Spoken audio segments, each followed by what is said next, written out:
In today's gospel, as we just heard, we hear about the kingdom of heaven being compared to a king who wished to settle accounts with his master, as they had owed them whatever amount of debt, as we heard. And the first thing that came to my mind as I was preparing a sermon for today was debt in and of its own. And unfortunately, debt is almost at this point a fact of life. It's something that almost all of us deal with every day. So, I did some research. Did you know that the last time I checked, which was Thursday, the national debt clock for the United States is 19,856,247,300,689. And in all honesty, because I can't lie to you all, the last 6 digits of that changed every single time I looked up. I made up the last 6 digits. Regardless, it's $19.8 trillion. That's just here in America. And then underneath that clock was this whole research study done by the Pew Report where it said 8 out of every 10 Americans are in debt of some sort, whatever that might be. That includes mortgages, cars, this, that, but 8 out of every 10 Americans are in some sort of debt. So I was like, wow, well, if America is in this situation, let's see what the world's like. It gets good. So let's talk about this global debt. There are 196 countries in the world. Want to guess how many of them are in debt? The first thought is all of them. But that's partially not true, but I'm going to tell you why. There are 5 countries in all of the world that are not in debt. Okay? So 191 of the 196 are in debt. The 5 countries. I will pay the debts of all of the people in church today if you can tell me all 5 of the people, all of the countries. Don't pull your phones out at once. You're not going to find them. You ready? Okay. And I'm going to butcher the names of these so bad, but we'll get somewhere. I have a point to all of this. The first country is Macau, M-A-C-A-O. It's a country that's found near China that is said to exactly be like Las Vegas on steroids. Casinos, hotels, resorts, restaurants, this, that. So imagine Las Vegas on steroids. This is Macau. Now you can only imagine this is the only reason why they have a profit annually. Their population is a mere 556,783 people. The next one, somewhere near to us, the British Virgin Islands. It's a self-governing country of a group of these islands, and their population, although 27,800. And guess what? Their number one thing that makes them money is tourism. So all the hotels, restaurants, and anything, the luxury items of the world, they all go and they visit the British Virgin Islands. There's only 27,000 people who actually live there, mind you. Now this is where the names get more difficult. They start easy and then they go harder. We're going to try. Brunei, B-R-U-N-E-I. It only became an official country in 1984, and it's near Malaysia, and they only, 98% of the people who live here only work in oil fields. The other 2% are probably feeding the 98%. That's all that's there, oil fields. The people who live there work on the oil fields. The last one is Liechtenstein. I guess that's what you would call it, right? Borders Switzerland and Austria and has a population of a whopping 35,000 people. Huge, huge country, 35,000 people. For those who are Kalimian, it is the same size as Kalimnos. 60 square miles of pure mountain, right? That's Liechtenstein. And then the last one is Palau. It's an island in the western Pacific Ocean with the whopping population of 21,000 people. And guess what? Tourism is its #1 moneymaker. These 5 countries all together don't even break 1 million people. And there's 7.6 billion people in the world. So this is not even 1%. This is, I mean, not even an outlier. They're just so far all the way over there. And there's only 5 of them. Now, why do I bring this point up? Because when you look at what the global debt is, all 191 of the 196 countries, they all owe each other money. This country owes this country money, this country owes that country money, and it's this revolving door. It's this every single country owns some type of debt to another country. Now we always hear in the news China owns it all and everyone's mortgages are now in China. Yeah. But the reality is imagine if every single country in the world forgave every other country the debt that they had.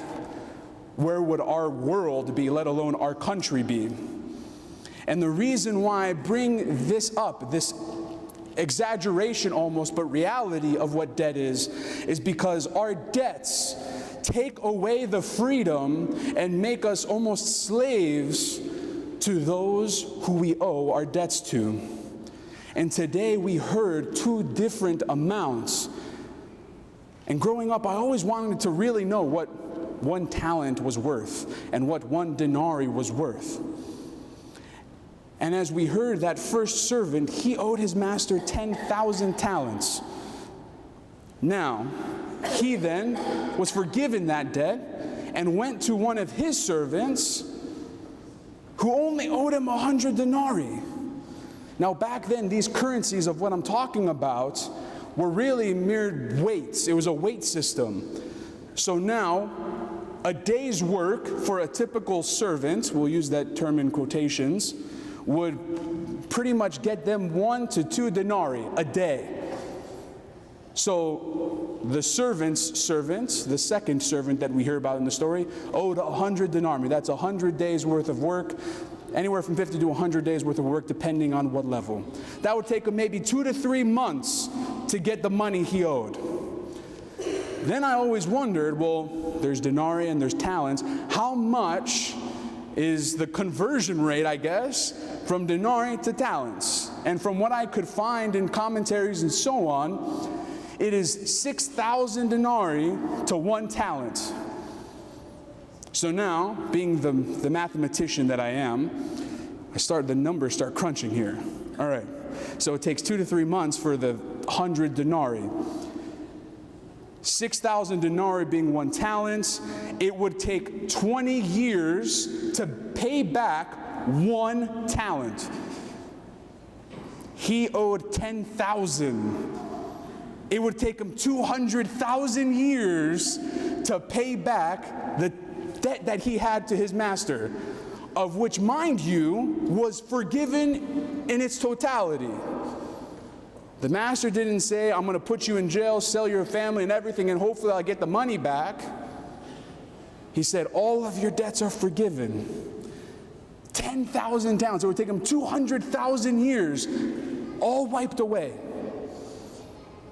And then he goes and finds the servant who owed him 100 denarii and puts him in jail.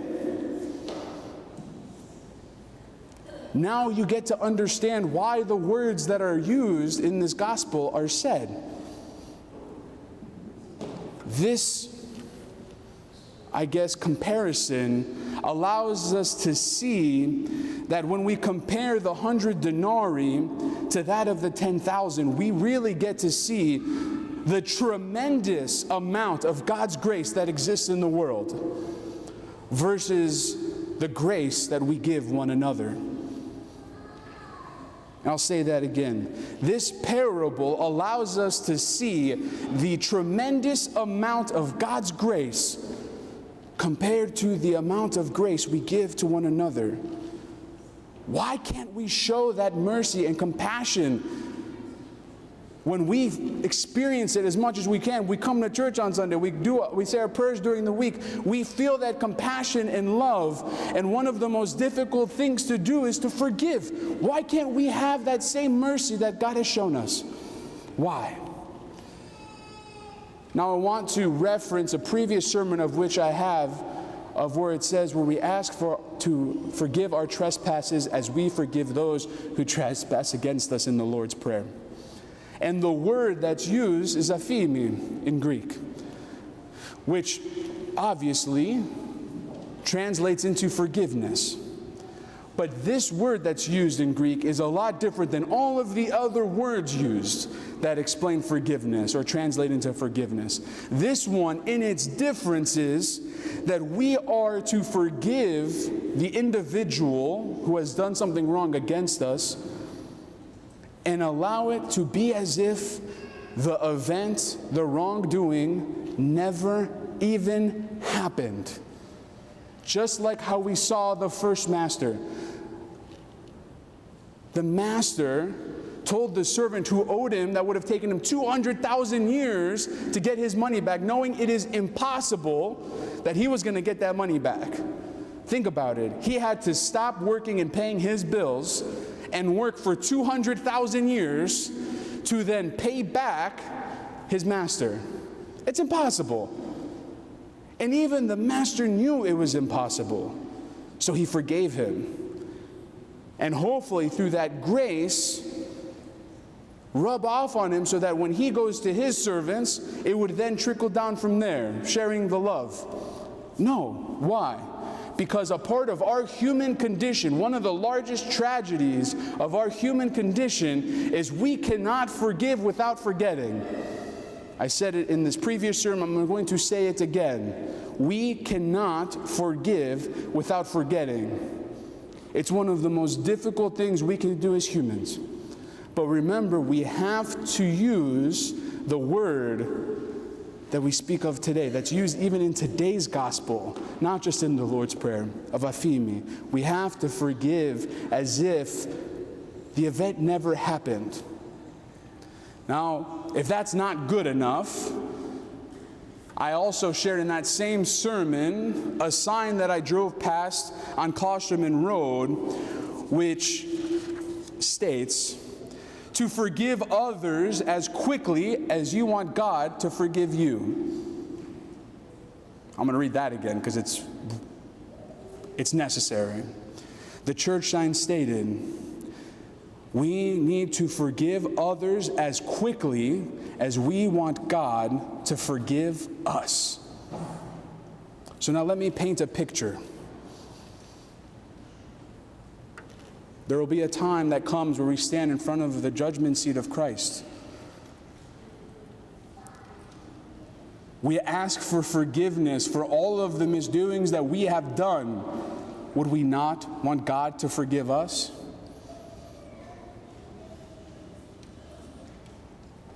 I'm going to answer for you guys. The answer is yes. We would want God to forgive us. And in today's gospel, we hear, and my heavenly Father will do every one of you if you do not forgive from your brother from your heart. So if we go out into the world and we experience the misdoings and wrongdoings of our brothers and sisters and we can't forgive them, guess what? It'll be very, very difficult for God to forgive us if we are not willing to also forgive. It'll be very, very difficult. That's why we need to really start emphasizing to forgive and to forget, not to forgive and never forget whatever the thing the person's done to us.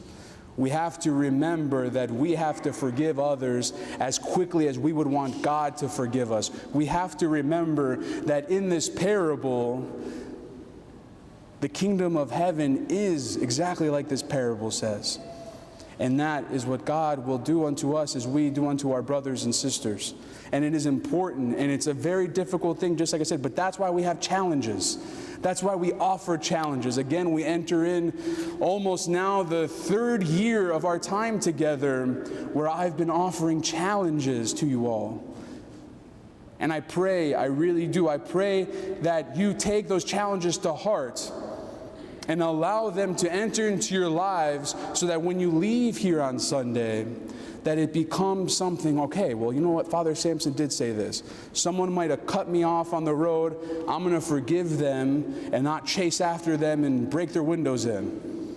That happens these days. Just open the news. We have to forgive. That's just an example, maybe a little exaggeration, but we have to forgive. And that's our challenge. If there is someone in our lives who has done something against us, who has done something wrong against us, something that they might have said something wrong about us and gossiped about us, my challenge to you all is to overcome the pride that you might have that's stopping you from doing that. To not forget what they have just done, to forgive and to not forget what they have done, but to truly forgive as if the event never happened. God bless you all. Have a wonderful week.